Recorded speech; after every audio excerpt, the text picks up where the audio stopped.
faith, which is, along with doctrine and ritual particular to each faith, a basic belief common to all faiths in serving and loving God through serving and loving your fellow human beings, as witnessed by the life and teaching of Jesus, one of love, selflessness and sacrifice, the meaning of the Torah.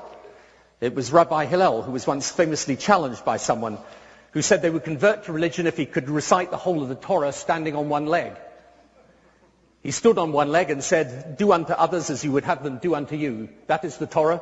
The rest is commentary. Now go and do it." The teaching of Prophet Muhammad, saving one life as if you're saving the whole of humanity. The Hindu searching after selflessness. The Buddhist concepts of karuna, mudita, and metta, which all subjugate selfish desires to care for others, seek insistence specifically on respect for others of another faith. That, in my view, is the true face of faith. And the values derived from this essence offer to many people a benign, positive and progressive framework by which to live our daily lives, stimulating the impulse to do good, disciplining the propensity to be selfish and bad.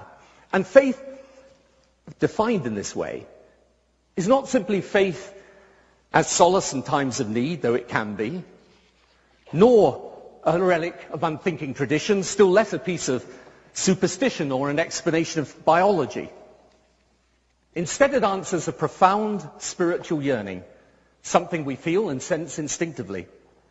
This is a spiritual presence, bigger, more important, more meaningful than just us alone, that has its own power separate from our power, and that even as the world's marvels multiply, makes us kneel in humility, not swagger in pride. And that if faith is seen in this way, science and religion are not incompatible, destined to fight each other until eventually the cool reason of science extinguishes the fanatical flames of religion.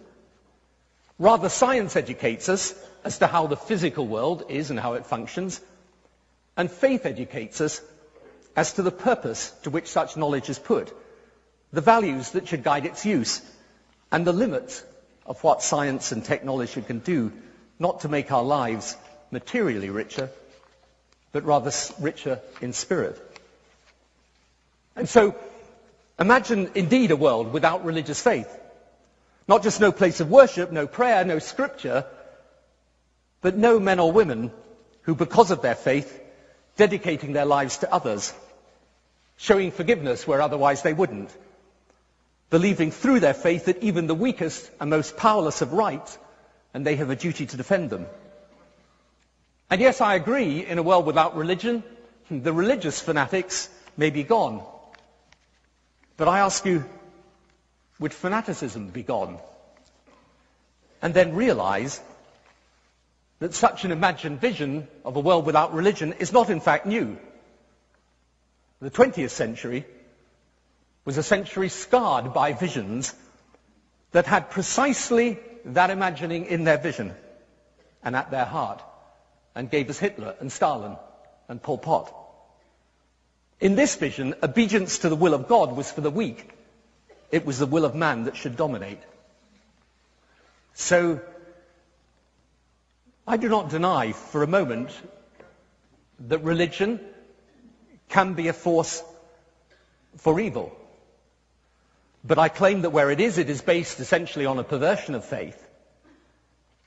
And I assert that at least religion can also be a force for good. And where it is, that it's true to what I believe is the essence of faith.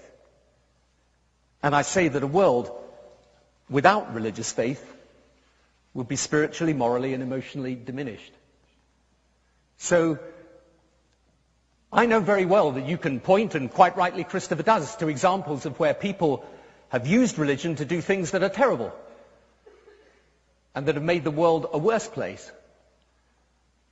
But I ask you not to judge all people of religious faith by those people any more than we would judge politics by bad politicians. Or, indeed, journalists by bad journalists. The question is, along with all the things that are wrong with religion, is there also something within it that helps the world to be better and people to do good? And I would submit there is. Thank you.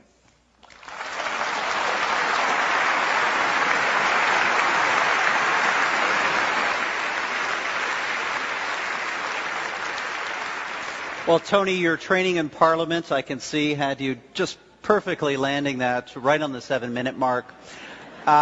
Ladies and gentlemen, we're moving into our rebuttal round, and I'd like the audience to get engaged, to applaud when they hear something that the debaters say that they like, and also to help me enforce our time limit. So when you see that clock ticking down, start applauding, and that'll move us through this in an orderly fashion. So, Christopher, it's now your opportunity in our first of 2 rebuttal rounds to respond to Mr. Blair. Do I have 4? Is that right? There's 2 rounds of rebuttals. Each of you has the opportunity to go back and forth. And, yes, you have 4 minutes for each speaker within each of those rounds, if that's not too confusing. That sounds all right. I've got 4 minutes. Yes. Yeah, good. Then hold your applause, for heaven's sake. Well, now, in fairness, no one was arguing that religion should or will die out of the world. And all I'm arguing is that it would be better if there was a great deal more by way of an outbreak of secularism. Logically, if Tony's right, I would be slightly better off, not much, but slightly better off, being a Wahhabi Muslim, or a 12 Shia Muslim, or a Jehovah's Witness, than I am wallowing as I do in mere secularism. What I'm arguing, and really seriously, is what we need is a great deal more of one and a great deal less of the second. And I knew it would come up that we'd be told about charity. And I take this very seriously. Because we know, ladies and gentlemen, as it happens, we're the first generation of people who do really, what the cure for poverty really is. It eluded people for a long, long time. The cure for poverty has a name, in fact. It's called the empowerment of women. If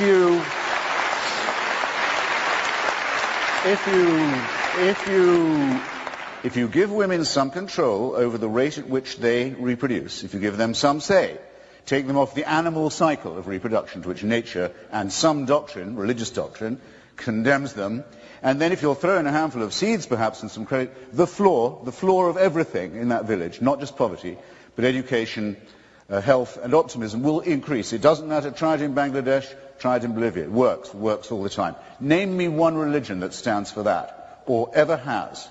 Wherever you look in the world and you try to remove the shackles of ignorance and disease and stupidity from women, it is invariably the clerisy that stands in the way. Or in the case of...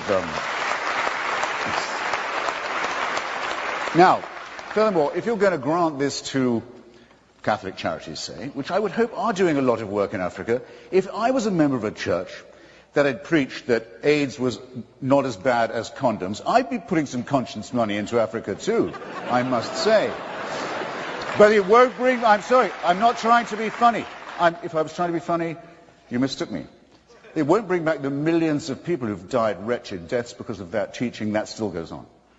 I'd like to hear a word of apology from the religious about that, if it was on offer. After all, otherwise I'd be accused of judging them by the worst of them. And this isn't done, as Tony says so wrongly, in the name of religion. It's a direct precept, practice, and enforceable discipline of religion. Is it? Not so, in this case. I think you'll find that it is. But if you're going to say, all right, the Mormons will tell you the same. You may think it's a bit cracked to think that Joseph Smith found another Bible buried in upstate New York. But you should see our missionaries in action. I'm not impressed. I'd rather have no Mormons and no missionaries, quite honestly, and no Joseph Smith. Do we grant to Hamas and to Hezbollah, both of whom will tell you and incessantly do, look at our charitable work. Without us, Effendi, the poor of Gaza, the poor of Lebanon, where would they be but for our... And they're right. They do a great deal of charitable work. It's nothing compared to the harm that they do, but it's a great deal of work all the same.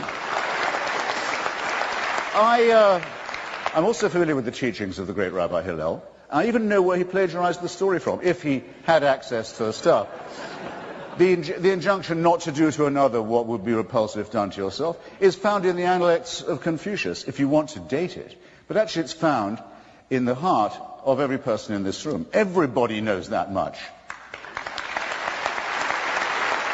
We don't require divine permission to know right from wrong. We don't need tablets administered to us 10 at a time in tablet form on pain of death to be able to have a moral argument. No, we have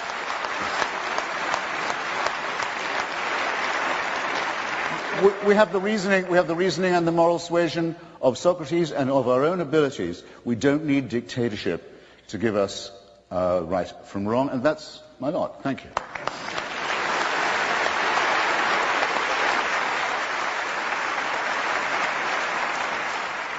In the name of fairness and equity, Mr. Blair, I'm going to give you an additional 25 seconds for your first rebuttal. First of all, I don't think we should think that because you can point to examples of prejudice in the name of religion, that bigotry and prejudice and wrongdoing are wholly owned subsidiaries of religion. There are plenty of examples of prejudice against women, against gay people, against others, that come from outside the world of religion. And the claim that I make is not that everything the church has done in Africa is right, but let me tell you one thing it did do, and it did it whilst I was Prime Minister of the UK. The churches together formed a campaign for the cancellation of debt. They came together, they succeeded, and the first beneficiaries of the cancellation of debt were young girls going to school in Africa because for the first time they had free primary education. So I agree that not everything the church or the religious communities have done around the world is right, but I do say, at least accept, that there are people doing great work day in, day out, who genuinely are not prejudiced or bigoted, but are working with people who are afflicted by famine and disease and poverty, and they are doing it inspired by their faith. And of course it's the case that not everybody... Of course it's the case that you do not have to be a person of faith in order to do good work. I've never claimed that. I would never claim that. You know, I know lots of people, many, many people, who are people not of faith at all, but who do fantastic and decent work for their communities and for the world. My claim is just very simple. There are nonetheless people who are inspired by their faith to do good. I mean, I think of people I met some time ago in South Africa, nuns who were looking after children that were born with HIV/AIDS. Now, these are people who are working and living alongside and caring for people inspired by their faith.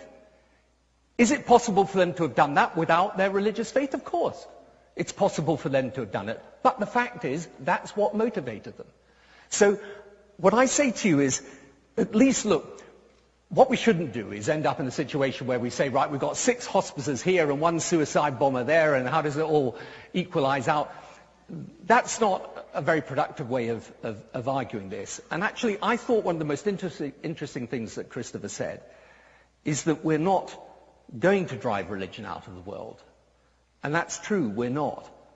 And actually, I think for people of faith to have debates with those who are secularists is actually good and right and healthy, and it's what we should be doing.